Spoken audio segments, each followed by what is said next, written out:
Hi guys, this is Jake with Think Free Live Free, and I wanted to go over some of the components that I have in my van.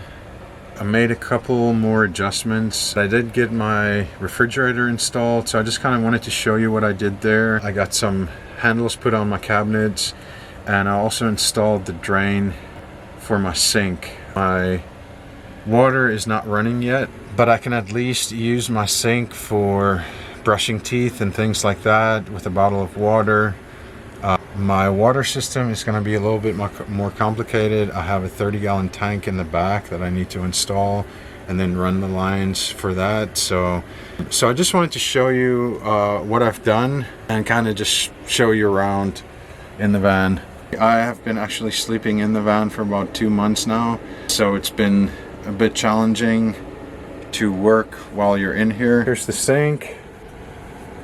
We got the oil rubbed brass soap dispenser, and then a water faucet, and then a regular faucet there. This can also pull out. I have installed these oil rubbed bronze knobs that go with the sink and the faucets there. I think they look quite nice. Currently I just have this kind of bungee that I tie to this and to this when I drive to keep things together, and it kind of helps for things not to open up.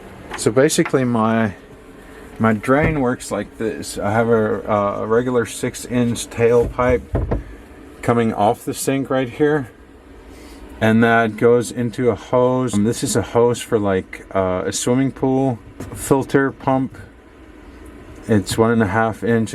It fits in here real nice, and then it just goes down into the bucket. However, in the long run, I will drill a hole into my floor so that you can drain it in a dump station, so that you don't constantly have to take this bucket out. But like I said, my circumstances at the moment, I kind of have to get things done quickly and efficiently so that I can use this currently until I get everything else squared away. It's a real simple drain system, but it will work for brushing teeth and things like that for now. And the microwave unit, that's working real nice. I just have a towel here for the glass part so that it protects that when I'm moving, and it is locked in place with a piece of wood here. I actually had to open the door here and then drill 4 screws in here to keep it in place, and then when you close it just kind of sits evenly on that, so that kind of worked out nice. And then I have a 40-inch TV there. It's probably quite a bit large for this space, but I also use that for editing, to watch Netflix and stuff like that. I have my internet up here. It's a Netgear Nighthawk M1. It's been working out real good. I'm getting about 25 megabits per second bed, and then my MaxxAir fan up there. And then this shelf down here with my computer.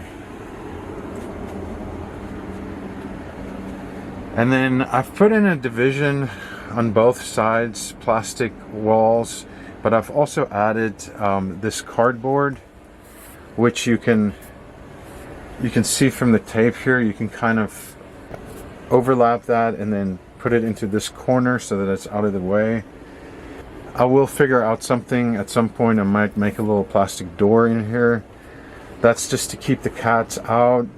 Here's Lexi. Hi, baby girl. They seem to be really enjoying the van. Hey. And here's Noah.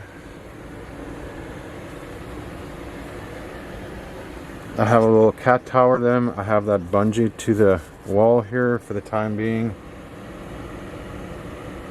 Getting onto the fridge. So I have a regular fridge in here. I did not go with a Dometic or anything.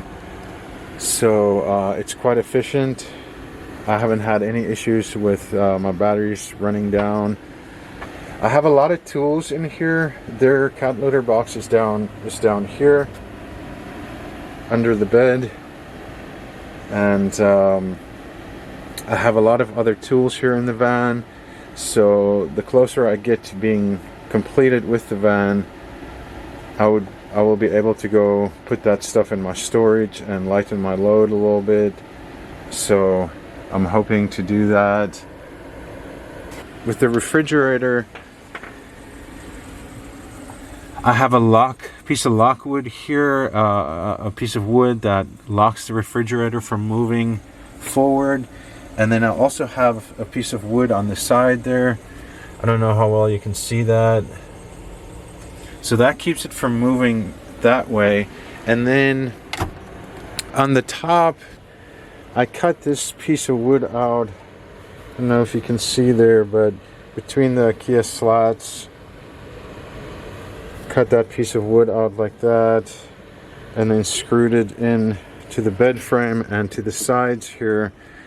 And it also I made it wrap around a little bit on the side here, but it gives another platform on top of the refrigerator, and that locks the refrigerator into place from moving while I'm driving. And then I also got one of these handles. They're about $8. You push this and then the door opens, so it also helps the door from not opening when I'm driving.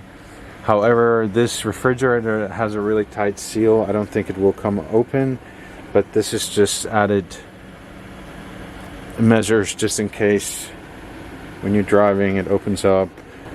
And then I have a fan in that corner with some baskets for now.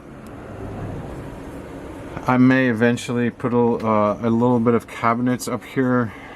However, I am a little bit concerned about that for the headspace when you're sitting on the couch area. Sorry, the van is a little bit of a mess at the moment. This is my main prep area for making food. So yeah, I hope that gives you guys a little bit of an idea of the overall layout of the van. My refrigerator is on that side of the kitchen, and then right across from that is the microwave and the kitchen unit.